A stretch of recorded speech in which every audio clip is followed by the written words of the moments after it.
Halo semuanya, pada kesempatan kali ini, kami akan menyampaikan topik tentang audit keuangan negara. Mari kita mulai. Apa itu pemeriksaan keuangan?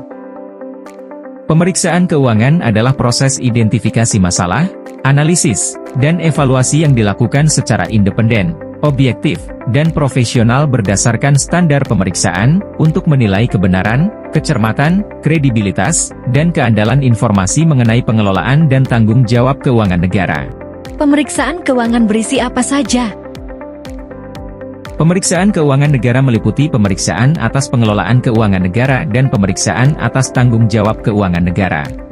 Mengapa pengelolaan dan tanggung jawab keuangan negara harus diperiksa? Ini perlu dilakukan agar setiap pihak yang mengelola uang negara menjalankan amanat tersebut dengan cara yang sebaik-baiknya sehingga membawa manfaat bagi sebesar-besarnya kemakmuran rakyat. Pihak-pihak yang mengelola uang negara harus menyadari bahwa mereka tidak dapat memanfaatkan uang yang dipercayakan rakyat tersebut secara tidak bertanggung jawab. Bila para pengelola keuangan negara merasa bahwa tak ada pihak yang mengontrol penggunaan uang tersebut, mungkin sekali terjadi penyimpangan penggunaan uang negara, baik dengan tujuan memperkaya diri atau karena salah urus. Jenis pemeriksaan apa saja yang dilakukan BPK? Sebagaimana ditetapkan dalam UU Nomor 15 Tahun 2004 tentang pemeriksaan pengelolaan dan tanggung jawab keuangan negara, ada 3 jenis pemeriksaan. Pemeriksaan keuangan, pemeriksaan kinerja dan pemeriksaan dengan tujuan tertentu. Apa itu pemeriksaan keuangan? Pemeriksaan keuangan adalah pemeriksaan atas laporan keuangan pemerintah pusat dan pemerintah daerah. Pemeriksaan keuangan ini dilakukan oleh BPK dalam rangka memberikan pernyataan opini tentang tingkat kewajaran informasi yang disajikan dalam laporan keuangan pemerintah. Lalu apa pemeriksaan kinerja? Pemeriksaan kinerja adalah pemeriksaan atas pengelolaan keuangan negara yang terdiri atas pemeriksaan aspek ekonomi dan efisiensi serta pemeriksaan aspek efektivitas. Pemeriksaan kinerja dimaksudkan agar kegiatan yang dibiayai dengan keuangan negara, daerah diselenggarakan secara ekonomis dan efisien serta memenuhi sasarannya secara efektif. Kalau pemeriksaan dengan tujuan tertentu itu apa? Pemeriksaan dengan tujuan tertentu adalah pemeriksaan yang tidak termasuk dalam pemeriksaan keuangan ataupun pemeriksaan kinerja. Pemeriksaan ini dapat juga dilakukan sebagai tindak lanjut pemeriksaan keuangan dan pemeriksaan kinerja karena ada persoalan penting yang harus didalami lebih lanjut. PDTT bertujuan untuk memberikan kesimpulan sesuai dengan tujuan pemeriksaan yang ditetapkan. Apakah BPK memiliki standar pemeriksaan? Independen, objektif, dan profesional berdasarkan standar pemeriksaan keuangan negara, SPKN, yang ditetapkan BPK setelah berkonsultasi dengan pemerintah, akademisi dan praktisi. Menurut Pasal 5 UU Nomor 15 Tahun 2004, pemeriksaan dilaksanakan berdasarkan standar pemeriksaan. Dengan adanya ketetapan tersebut, siapapun yang melakukan pemeriksaan atas keuangan negara harus berpedoman pada SPKN. Ini perlu ditegaskan karena keuangan negara dapat saja diperiksa oleh pihak lain untuk dan atas nama BPK, serta akuntan publik yang ditunjuk oleh Rapat Umum Pemegang Saham, RUPS. Apa manfaat SPKN tersebut? Standar pemeriksaan adalah patokan untuk melakukan pemeriksaan pengelolaan dan tanggung jawab keuangan negara yang meliputi standar umum, standar pelaksanaan pemeriksaan, dan standar pelaporan yang wajib dipedomi oleh BPK dan atau pemeriksa. Penggunaan SPKN ini bermanfaat baik bagi auditor BPK dan juga bagi audite, pihak yang diperiksa. Bagi pemeriksa, SPKN akan menjadi ukuran pelaksanaan kerjanya. Tanggung jawabnya akan dinilai berdasarkan kepatuhannya mengikuti SPKN. Apa saja kewenangan yang dimiliki BPK dalam melakukan pemeriksaan? BPK berwenang menentukan objek pemeriksaan, merencanakan dan melaksanakan pemeriksaan, menentukan waktu dan metode pemeriksaan serta menyusun dan menyajikan laporan pemeriksaan. Dalam proses pemeriksaan tersebut, BPK berwenang meminta keterangan dan atau dokumen yang wajib diberikan oleh setiap orang, unit organisasi, lembaga dan badan yang mengelola keuangan negara. Dalam hal ini BPK menetapkan jenis dokumen, data, serta informasi mengenai pengelolaan dan tanggung jawab keuangan negara yang wajib disampaikan kepada BPK. BPK juga berwenang melakukan pemeriksaan langsung di lapangan. BPK berwenang melakukan pemeriksaan di tempat penyimpanan uang dan barang milik negara. Di tempat pelaksanaan kegiatan, pembukuan dan tata usaha keuangan negara, serta pemeriksaan terhadap perhitungan-perhitungan, surat-surat, bukti-bukti, rekening koran, pertanggungjawaban, dan daftar lainnya yang berkaitan dengan pengelolaan keuangan negara. Lalu apa yang dimaksud dengan metodologi pemeriksaan keuangan?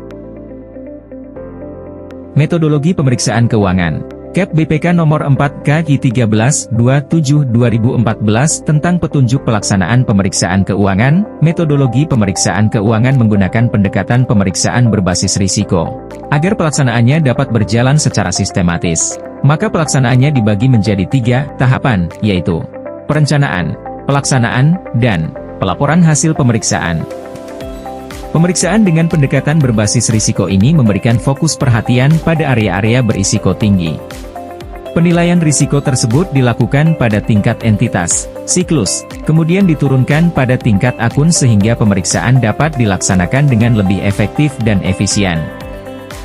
Pentingkah peran perencanaan pemeriksaan keuangan? Tahap perencanaan. Tahap ini sebenarnya penting direncanakan dan sebaik-baiknya karena digunakan sebagai dasar bagi pelaksanaan pemeriksaan sehingga pemeriksaan dapat berjalan secara efisien dan efektif. Perencanaan pemeriksaan dilakukan untuk mempersiapkan program pemeriksaan, P2, yang akan digunakan sebagai dasar bagi pelaksanaan pemeriksaan sehingga pemeriksaan dapat berjalan secara efisien dan efektif. Bagaimana dengan pelaksanaan pemeriksaan? Pelaksanaan pemeriksaan merupakan realisasi atas perencanaan pemeriksaan yang telah ditetapkan sebelumnya. Tahap pelaksanaan pemeriksaan meliputi 10 langkah kegiatan, yaitu pelaksanaan pengujian pengendalian internal, penyesuaian tingkat risiko dan tingkat materialitas setelah pengujian pengendalian, penyesuaian prosedur pengujian, pelaksanaan pengujian substansif, evaluasi terhadap pelaksanaan pengujian substantif, pelaksanaan prosedur tambahan jika diperlukan, penyusunan dan penyampaian temuan pemeriksaan dan jurnal penyesuaian, perolehan surat representasi, pelaksanaan prosedur analitis akhir, dan penilaian risiko dan materialitas akhir. Terus apa yang dimaksud dengan pelaporan hasil pemeriksaan? Hasil pelaksanaan pemeriksaan yang dilakukan oleh pemeriksa dituangkan secara tertulis ke dalam suatu bentuk laporan yang disebut sebagai laporan hasil pemeriksaan, LHP. LHP merupakan bukti penyelesaian penugasan bagi pemeriksa yang dibuat dan disampaikan kepada pemberi tugas, yakni BPK. Laporan tertulis berfungsi untuk 1. Mengomunikasikan hasil pemeriksaan kepada pihak yang berwenang berdasarkan peraturan perundang-undangan yang berlaku. 2. Membuat hasil pemeriksaan terhindar dari kesalahpahaman. 3. Membuat hasil pemeriksaan sebagai bahan untuk tindakan perbaikan oleh instansi terkait. Dan 4. Memudahkan tindak lanjut untuk menentukan apakah tindakan perbaikan yang semestinya telah dilakukan. Pelaporan hasil pemeriksaan atas laporan keuangan meliputi 2 langkah kegiatan, yaitu 1. Penyusunan dan pembahasan konsep laporan hasil pemeriksaan. 2. Penyusunan konsep LHP bertujuan untuk menuangkan secara tertulis seluruh hasil pemeriksaan untuk menjawab tujuan pemeriksaan yang telah ditetapkan. Penyusunan konsep akhir dan penyampaian laporan hasil pemeriksaan. Penyusunan dan penyampaian LHP bertujuan menyelesaikan konsep LHP yang telah mendapat tanggapan menjadi suatu laporan sebagai bukti penyelesaian penugasan bagi pemeriksa dan disampaikan kepada pemberi tugas, pimpinan entitas, dan pihak lain yang berkepentingan. Jenis opini dalam penilaian terhadap laporan keuangan. Opini adalah pernyataan profesional sebagai kesimpulan pemeriksa mengenai tingkat kewajaran informasi yang disajikan dalam laporan keuangan yang didasarkan pada kriteria 1. Kesesuaian dengan standar akuntansi pemerintahan. 2. Kecukupan pengungkapan. 3. Kepatuhan terhadap peraturan perundang-undangan. 4. Efektivitas sistem pengendalian intern. Berdasarkan pemeriksaan yang dilakukan, BPK memberikan penilaian dalam bentuk 4 kategori opini, yaitu 1. Opini wajar tanpa pengecualian, WTP atau Unqualified Opinion. Adalah opini yang menyatakan bahwa laporan keuangan pihak yang diperiksa telah disajikan dengan wajar. Dengan kata lain, pelaporan dinilai telah disusun dengan memuaskan. 2. Opini wajar dengan pengecualian, WDP atau Qualified Opinion. Adalah opini bahwa pada umumnya laporan keuangan telah disajikan secara wajar namun terdapat sejumlah bagian tertentu yang belum memenuhi standar. 3. Opini tidak wajar, TW atau adverse opinion, adalah opini bahwa laporan keuangan disusun tidak sesuai dengan prinsip yang berlaku umum dan, atau laporan keuangan mengandung salah saji yang material dan dapat menyesatkan. 4. Opini tidak memberikan pendapat, TMP atau disclaimer opinion, adalah opini bahwa auditor tidak dapat memberikan kesimpulan atau pendapat atas laporan keuangan, karena berbagai hal. Misalnya karena pihak yang diperiksa membatasi ruang lingkup pemeriksaan. Bagaimana contoh kasus pelanggaran dalam pemeriksaan keuangan? Dalam beberapa tahun kebelakang terdapat beberapa contoh terjadinya pelanggaran dalam pelaksanaan pemeriksaan keuangan LKPD, LKPP yang dilakukan oleh oknum auditor BPK. Sebagai contoh kasus yang sudah diputus oleh pengadilan adalah kasus suap BPK RI oleh Bupati Bogor atas pemeriksaan laporan keuangan pemerintah daerah tahun 2021. Kronologis OTT Bupati Kabupaten Bogor. KPK mengungkapkan kronologi OTT yakni berawal dari tindak lanjut laporan masyarakat terkait dugaan adanya pemberian uang dari Bupati Bogor melalui orang kepercayaannya kepada anggota tim audit BPK Perwakilan Jawa Barat. Lalu, tim KPK bergerak untuk mengamankan pihak-pihak tersebut. KPK menyebut diduga Ade Yasin melakukan suap demi meraih WTP.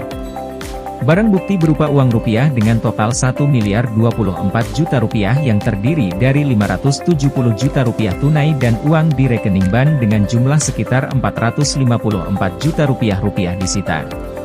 Konstruksi kasus suap Bupati Kabupaten. BPK Perwakilan Jawa Barat menugaskan tim pemeriksa untuk melakukan audit pemeriksaan interim, pendahuluan, atas laporan keuangan pemerintah daerah, LKPD, tahun anggaran 2021 di Bogor.